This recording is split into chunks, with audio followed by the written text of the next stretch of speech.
কপালি, ঘরে এক ফোঁটা চাল নেই আর তুই এখানে বসে বসে প্রদীপ নিয়ে বিলাসিতা করছিস। কার জন্য এই প্রদীপ? আজ যে দীপাবলি, কালী পূজা মা, সারা গ্রাম আলোয় সেজেছে। আমাদের ঘরটা অন্তত একটা আলোয় কি হাসবে না? হাসবে, খুব হাসবে। জমিদার বাড়িতে গিয়ে দেখ, সেখানে রূপোর থালায় মাকে ভোগ দেয়া হচ্ছে, আর তোর ঘরে আজ উনুন জ্বলেনি।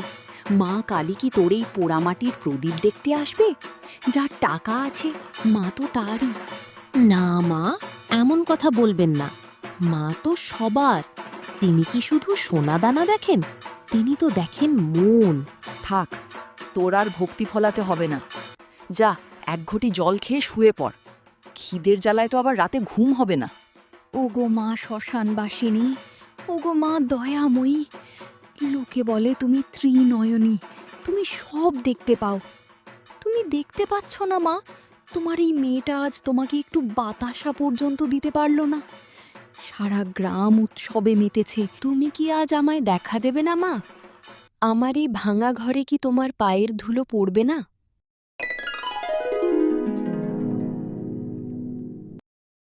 ওমা, ঘরে কেউ আছিস? বড় খিদে পেয়েছে রে মা, একটু জল দিবি? কে? ও মা, এই রাত দুপুরে আপনি কোথা থেকে আসছেন মা? আসুন, ভেতরে আসুন। অনেক পথ হেঁটেছি মা, বড় তৃষ্ণা, বড় খিদে। কিছু খেতে দিবি? কি যে বলি মা, ঘরে এক মুঠো অন্ন যে নেই। আজ আমাদেরও উপবাস। শুধু শুধু হাঁড়ির নিচে সামান্য একটু পান্তা ভাত আর একটা পোড়া লঙ্কা পড়ে আছে।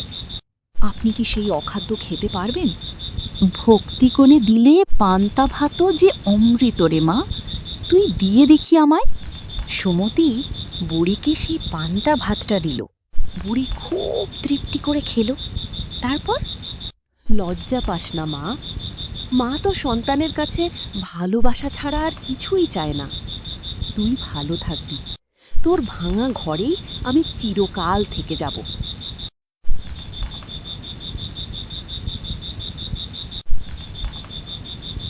পরের দিন ভোরের আলো ফুটতেই দেখা যায় তার জীর্ণ ঘর ভীষণ এক সুন্দর বাড়িতে পরিণত হয়েছে। ওরে ও বৌমা, ওরে কি কাণ্ড! দেখ দেখ, আমাদের চালের ড্রাম উপচে পড়ছে ধানে। এই দেখ, তোর সেই মাটির থালাটা, ওটা তো খাঁটি সোনা হয়ে গেছে। সোনা? এ কি করে সম্ভব মা? সুমতি, শোনো, আজ সকালে আমাদের উঠোনে জবা ফুল ফুটে আছে, আর সারা ঘর যে ধূপের গন্ধে ভরে গেছে। রাতে কে এসেছিল আমাদের ঘরে? আমাকে ক্ষমা করিস বৌমা। মা যে ভক্তির কাঙাল, তা তুই আজ আমায় বুঝিয়ে দিলি। জয় মা কালী, জয় মা করুণাময়ী। ও মা, তুমি এসেছিলে? তুমি সেই পান্তা ভাত খেতে আমার জীর্ণ ঘরেই এসেছিল মা? আমি তোমায় চিনতে পারিনি মা, আমায় ক্ষমা করো।